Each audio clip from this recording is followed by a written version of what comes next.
Yes, Kenya. Tamu sana, yes.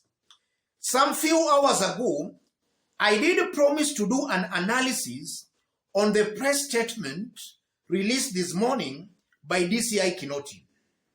So in this video, that's exactly what I want us to talk about. About 2 days ago, Wafula Chebukati issued a press statement where he claimed the government had arrested some employees of Mathematics Company, a company contracted by IEBC to offer electronic results transmission. IEBC also claimed that the government had also seized some IEBC equipment and that the seizure would hamper or affect this year's elections. That was Wafula Chebukati about 2 days ago. So today, through a press statement, DCI Kinoti responded to Chebukati, and he made it very clear that they never arrested any Mathematics employees and that they never seized any equipment belonging to IEBC. And Kinoti made it very clear that they only seized one laptop, one monitor, 5 flash disks, and some computer accessories from a Venezuelan national who was arrested and detained at JKIA. So Wafula Chebukati's allegations were just exposed as false. That's one thing that came out from the press statement by DCI Kinoti. And then Kinoti also highlighted the divergence in opinion between Hussein Marjan and Wafula Chebukati. Marjan actually maintained that the arrested Venezuelans were not employees of Mathematics or IEBC, while Wafula Chebukati claimed from his press statement that those were employees of Mathematics Company. So DCI Kinoti also just exposed a lie on the side of Wafula Chebukati. And from the press statement, DCI Kinoti also just highlighted what Marjan said and what Wafula Chebukati said.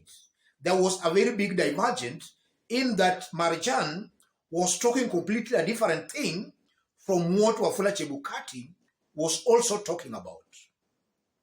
And then from the press statement, it also came out very clearly that the individual Venezuelan who was arrested carrying IEBC stickers, the Venezuelan made it very clear that the stickers were for 10,000 polling stations. And if you look at the polling stations, it also raises some questions as to the distribution of those polling stations. Let me just read them for you a bit briefly. The polling stations are Tharaka Nithi, Kericho, Bomet, Kiambu, Nairobi, Machakos, Meru, Murang'a, Nyandarua. And from all these counties that have been mentioned, you are seeing that it's only Machakos and maybe Nairobi that might not be all that a William Ruto stronghold. So according to DCI Kinoti, the Venezuelan exposed that the stickers, or rather from what was captured, or rather from the stickers were meant for these counties. And if you look at these counties, they are largely William Ruto's strongholds, save for maybe Nairobi or Machakos.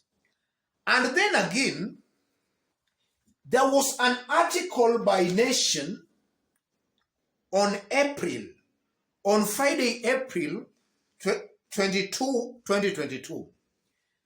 Let's have a look at the article. Nation. Politics. IEBC adds more than 10,000 polling stations ahead of August polls.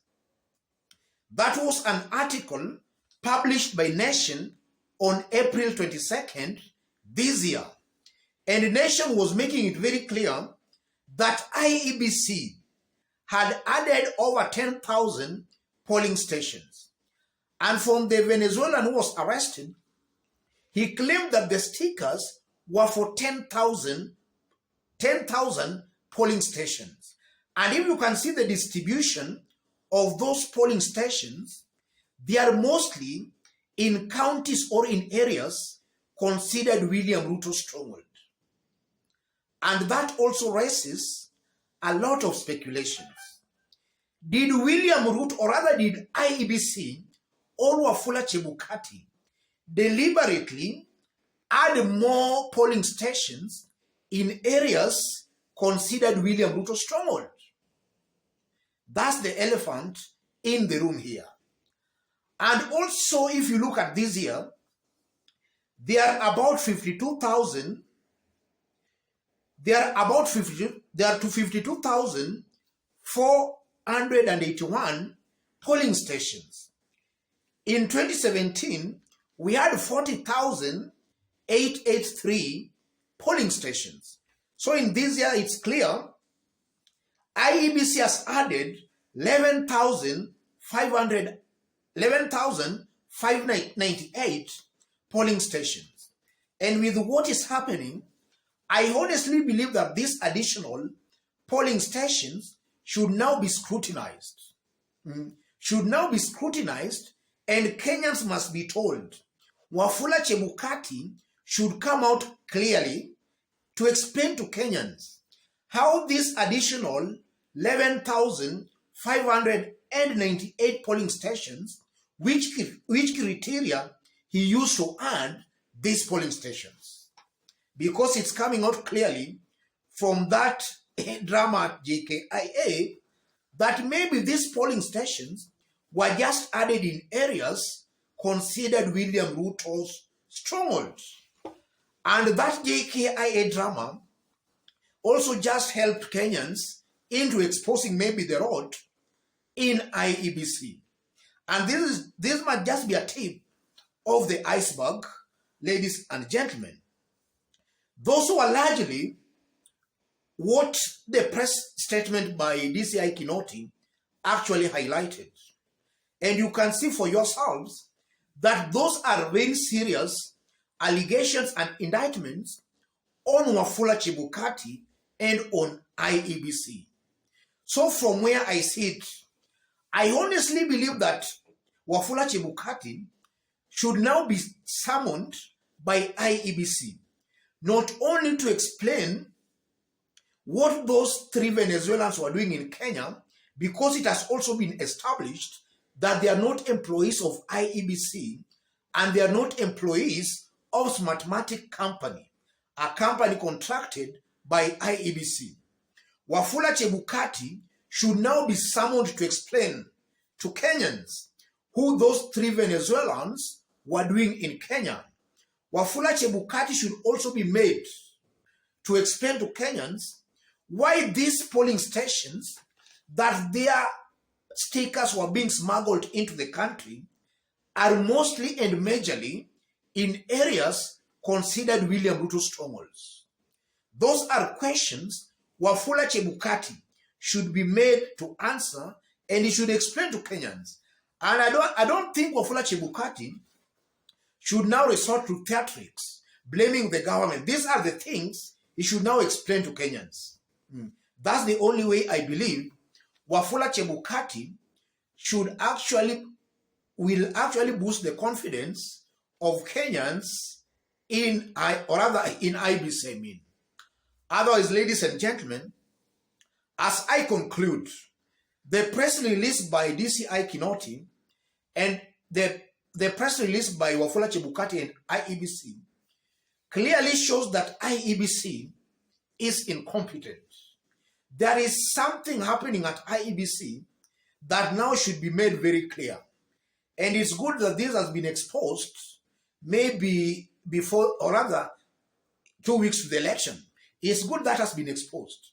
And with what we saw today at Transnational Plaza, William Ruto's Transnational Plaza today, I don't think such things issues like this can be taken lightly, because what Kenyans want in 2022 is a free, fair, credible election. Let the best candidate win fairly. We don't want to have an election where the loser is declared the winner. I think as Kenyans, we must graduate and move away from that mentality. Let the best candidate, a candidate voted in by Kenyans, let that candidate win and occupy State House. Let me leave it there. In case you are watching us for the very first time, but so far you have not yet subscribed. Subscribe, give this video a like. And to our fans and subscribers here, I'm very much humbled, very, very thankful for the kind of support you are giving me here. God bless you. God bless Kenya. Tamu sana, tamu sana, tamu sana.